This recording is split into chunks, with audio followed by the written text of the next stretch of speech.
اعوذ باللہ من الشیطان الرجیم، بسم اللہ الرحمن الرحیم۔ سامعین کرام، السلام علیکم ورحمۃ اللہ۔ بہترین بیوی کے بارے میں کچھ رہنمائی کر دیجیے۔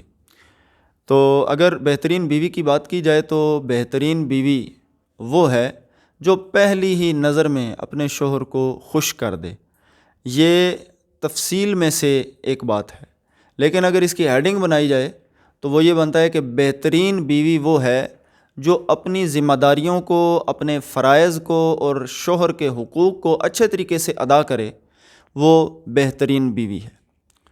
دوستان ذی وقار، اب یہاں یہ سوال پیدا ہوتا ہے کہ یہ وہ کون سی اس پر ذمہ داریاں عائد ہوتی ہیں، یا شوہر کے وہ کون سے حقوق ہیں جو اس پر عائد ہوتے ہیں تو وہ ایک بہترین بیوی کہلانے کی حقدار ہو سکتی ہے۔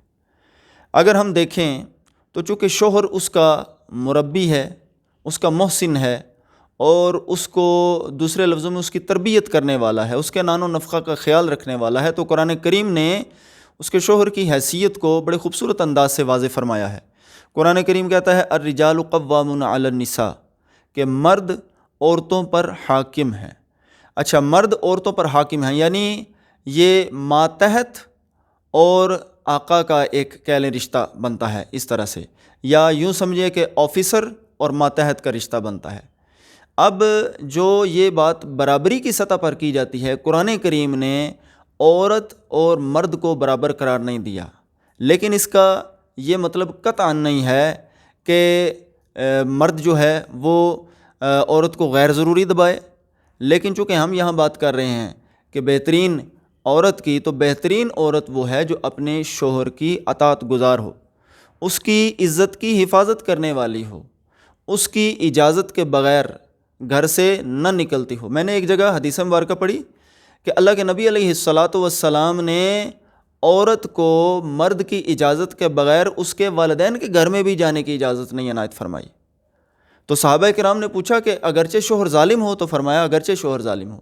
دیکھیے کس قدر اہمیت دی گئی ہے۔ اور دوسری طرف حدیث مبارکہ ہے کہ اگر کسی یعنی مخلوق میں سے کسی کو سجدہ کرنے کا حکم دیا جاتا کہ کوئی بندہ کسی کو سجدہ کرے، تو بیوی کو کہا جاتا کہ وہ اپنے شوہر کو سجدہ کرے۔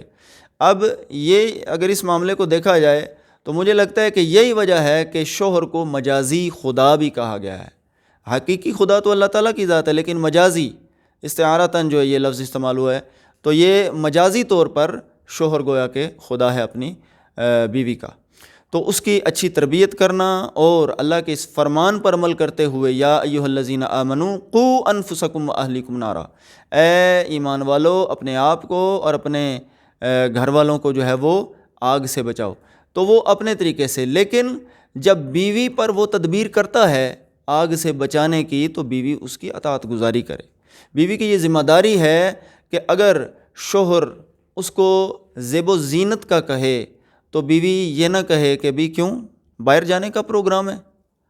تو یہ بہت عجیب قسم کا معاملہ ہو جاتا ہے کہ تقریبات چاہے وہ ولیمہ کی ہوں، چاہے شادی کی ہوں، چاہے باہر جانے کا معاملہ ہو، اس پر عام طور پر یہ ٹرینڈ بنا ہوا ہے کہ بناؤ سنگار کر لیا جاتا ہے، کہیں پہ گیٹ ٹوگیدر ہے، کہیں پہ پارٹی ہے، جو بھی معاملہ، لیکن شوہر کی خاطر جو ہے وہ صاف ستھرا ہونے سے بھی بعض عورتیں اجتناب کرتی ہیں، حالانکہ یہ حق جو ہے خالصتاً جو ہے وہ یہ اس کے مرد کا ہے۔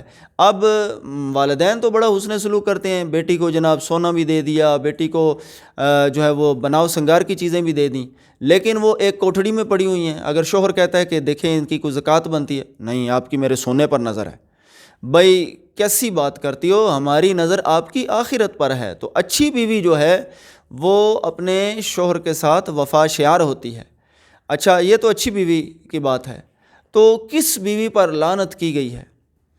لعنت اس بیوی پر کی گئی ہے کہ جب شوہر اپنی بیوی کو اپنے بستر پر بلائے لیکن وہ انکار کرے، اس پر حدیث مبارکہ میں آتا ہے کہ طلوع صبح تک اس پر لعنت برستی ہے۔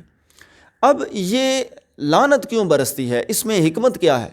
میں جو سمجھ سکا ہوں اس کی حکمت یہ ہے کہ چونکہ نکاح کی جو بنیاد ہے وہ ہے پسندیدگی، ایک دوسرے کو پسند کرنا، اور نکاح کی بنیاد ہے بنیادی خواہش جو اللہ تعالیٰ نے دونوں میں ایک جنسی خواہش کی بنیادی جو ہے وہ ضرورت رکھی ہے، یہ اس کی بنیاد ہے۔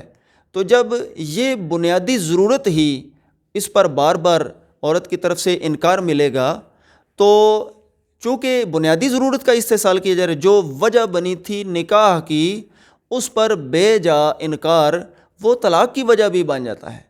تو اس لیے اچھی عورت جو ہے وہ ہر حال میں اپنے شوہر کی اطاعت کرنے والی ہے، لیکن ہر حال بھی ایک دائرے کے اندر ہے۔ اس کا یہ مطلب نہیں ہے کہ شوہر جو غیر شرعی کام کہے عورت کو تو عورت کہے کہ جی میں نے تو اپنے شوہر کی جو ہے وہ کرنی ہے، یعنی شوہر کا نام لے کے تو غیر شرعی کام کرتے رہیں، ایسا نہیں ہے۔ کوشش یہ کرنی چاہیے کہ شریعت کے دائرے کے اندر اپنے شوہر کی اطاعت کرنی چاہیے۔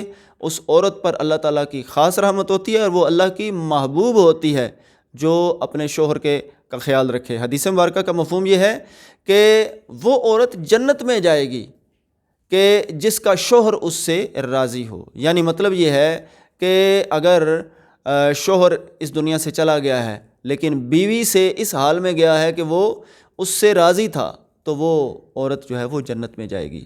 اللہ تعالیٰ سے دعا ہے کہ اللہ ہمیں اپنے گھروں کو سکون کا گہوارہ بنانے کی توفیق عطا فرمائے۔ آمین۔ صلی اللہ علیہ وسلم۔